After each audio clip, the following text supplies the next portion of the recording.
This story is about the king and his three daughters. ये कहानी एक राजा और उसकी तीन बेटियों के बारे में है। नमस्ते, कहानी शुरू करते हैं। कई साल पहले की बात है। एक राजा हुआ करते थे जो खुद के बारे में सोचते थे कि वो बहुत ही नेक सोच वाले, दयालु स्वभाव वाले और बहुत दरियादिल हैं। उन्हें लगता था कि वो स्थितियों को सही से समझने और हर बात पर न्याय करने और हर विषय में उचित विचार रखने वाले व्यक्ति हैं। उनकी तीन बेटियां भी थीं। एक दिन राजा अपनी तीनों बेटियों को बुलाते हैं और उन तीनों से कहते हैं, मेरे पास जो कुछ भी है वो सब तुम तीनों का ही है। तुम तीनों को मुझसे ही जीवन मिला है और मेरी इच्छा अनुसार ही तुम तीनों का भूत, वर्तमान और भविष्य बना हुआ है, जो आगे भी ऐसे ही बना रहेगा। राजा की ये बात सुनकर उनकी दो बेटियां शांत मन से उनकी बात में हामी भर देती हैं। लेकिन तीसरी बेटी ऐसा नहीं करती। वो कहती है, नहीं, मुझे तो ऐसा नहीं लगता है कि आपके हाथों में मेरा भाग्य है। राजा ये सुनते ही गुस्से में आ जाते हैं और अपनी तीसरी बेटी की कही बातों को एक चुनौती के रूप में स्वीकार कर लेते हैं। वो खुद को अपनी तीसरी बेटी के सामने सही साबित करने की ठान लेते हैं और उसे जेल में बंदी बना लेते हैं। इस वजह से राजा की तीसरी बेटी कई सालों तक जेल में ही बंद रहती है और राजा अपनी बाकी दो बेटियों के साथ राजसी जीवन जीते रहते हैं। एक दिन राजा मन ही मन सोचते हैं कि ये हुक्म मेरा ही था, जिसकी वजह से मेरी जिद्दी बेटी जेल में कैद है। और वास्तव में लोगों को भी यही लगता था कि राजा के हुक्म से ही उनकी बेटी को ऐसा भाग्य मिला है। उनकी प्रजा के लोग भी यही सोचते थे और उन्हें लगता था कि राजा की तीसरी बेटी ने जरूर कोई गलत कार्य किया होगा, तभी उसे जेल में कैद करके रखा गया है।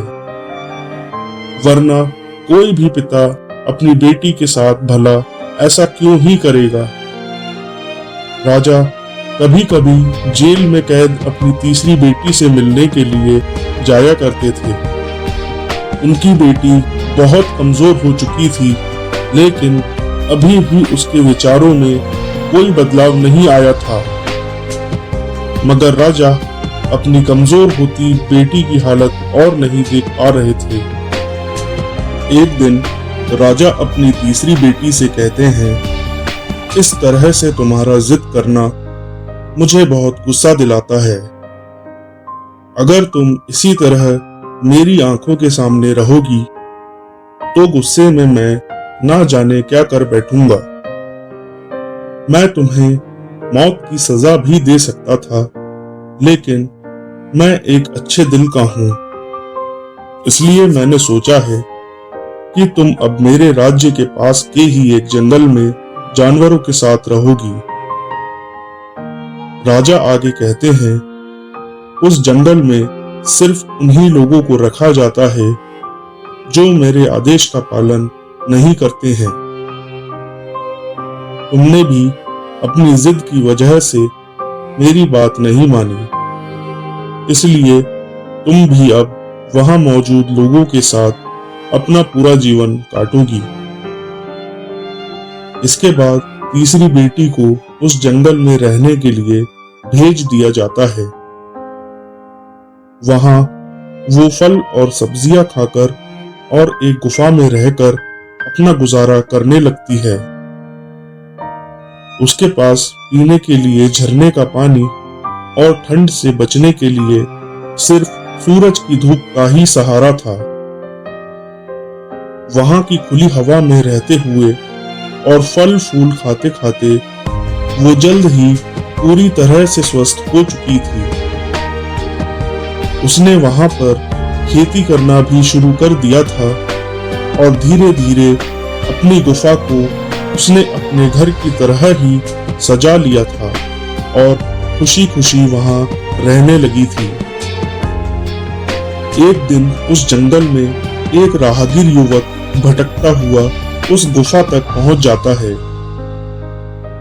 उस युवक को देखते ही देखते राजा की तीसरी बेटी से प्रेम हो जाता है और दोनों खुशी खुशी वहां रहने लगते हैं। उस जंगल में उन दोनों के अलावा और भी कई लोग रहा करते थे, जिनकी मदद से उन दोनों ने उस जंगल को एक शहर के रूप में बदल दिया था। कुछ ही सालों में राजा की तीसरी बेटी और वो राहगीर युवक उस शहर के राजा और रानी बन जाते हैं। अब उनके शहर की चर्चा दूर दूर तक होने लगी थी। जैसे ही इसकी जानकारी राजा को मिलती है, वो उस जंगल में सब कुछ देखने के लिए पहुंच जाते हैं। जब वो वहां की राजगद्दी पर अपनी बेटी को और उसके साथ राजा के रूप में एक खूबसूरत युवक को बैठे देखते हैं, तो राजा के होश उड़ जाते हैं। राजा की तीसरी बेटी अपने महल में अपने पिता का पूरे सम्मान के साथ स्वागत करती है। वो अपने पिता से उनके बुरे बर्ताव और फैसलों के लिए कुछ भी नहीं कहती। जैसे ही राजा वहां बैठते हैं, तो उन्हें एक आवाज सुनाई देती है कि हर इंसान स्वयं ही अपना भाग्य बनाता है, कोई अन्य इंसान किसी और का भाग्य नहीं बना सकता। इसके बाद राजा को स्वयं ही अपनी गलती पर पछतावा होने लगता है और वो अपनी सभी बेटियों को अपने भाग्य से आजाद कर देते हैं। वो अपनी तीनों बेटियों से कहते हैं, भले ही तुम तीनों का भाग्य मेरे हाथों में है, लेकिन हर व्यक्ति खुद ही परिस्थितियों के अनुसार अपना भाग्य अच्छा व बुरा बना सकता है। इस कहानी से हमें ये सीखने को मिलता है कि कोई भी व्यक्ति किसी दूसरे व्यक्ति का भाग्य बदल नहीं सकता, लेकिन वो अपने भाग्य को स्वयं निर्मित कर सकता है। हमारा भाग्य हमारे अपने हाथों में होता है और हमारी निर्णयशीलता और परिश्रम से हम अपने जीवन को सफल बना सकते हैं, चाहे हालात जैसे भी हों।